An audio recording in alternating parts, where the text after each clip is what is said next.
एक आदमी ने एक बहुत ही खूबसूरत लड़की से शादी की। शादी के बाद दोनों की जिंदगी बहुत प्यार से गुजर रही थी। वह उसे बहुत चाहता था और उसकी खूबसूरती की हमेशा तारीफ किया करता था।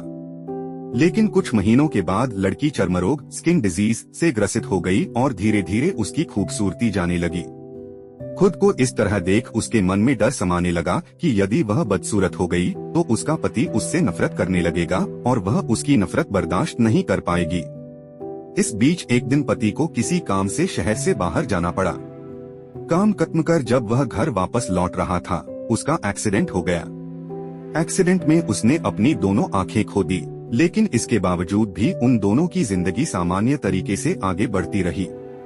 समय गुजरता रहा और अपने चर्मरोग के कारण लड़की ने अपनी खूबसूरती पूरी तरह गंवा दी। वह बदसूरत हो गई, लेकिन अंधे पति को इस बारे में कुछ भी पता नहीं था। इसलिए इसका उनके खुशहाल विवाहित जीवन पर कोई प्रभाव नहीं पड़ा। वह उसे उसी तरह प्यार करता रहा। एक दिन उस लड़की की मौत हो गई। पति अब अकेला हो गया था। वह बहुत दुखी था। वह उस शहर को छोड़कर जाना चाहता था। उसने अंतिम संस्कार की सारी क्रियाविधि पूर्ण की और शहर छोड़कर जाने लगा। तभी एक आदमी ने पीछे से उसे पुकारा और पास आकर कहा, अब तुम बिना सहारे के अकेले कैसे चल पाओगे? इतने साल तो तुम्हारी पत्नी तुम्हारी मदद किया करती थी।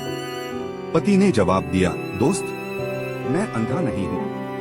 मैं बस अंधा होने का नाटक कर रहा था, क्योंकि यदि मेरी पत्नी को पता चल जाता कि मैं उसकी बदसूरती देख सकता हूँ तो यह उसे उसके रोग से ज्यादा दर्द देता।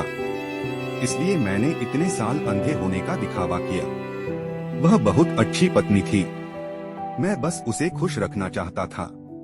इस कहानी से हमें यह सीख मिलती है कि खुश रहने के लिए हमें भी एक दूसरे की कमियों के प्रति आंखें बंद कर लेनी चाहिए और उन कमियों को नजरअंदाज कर देना चाहिए।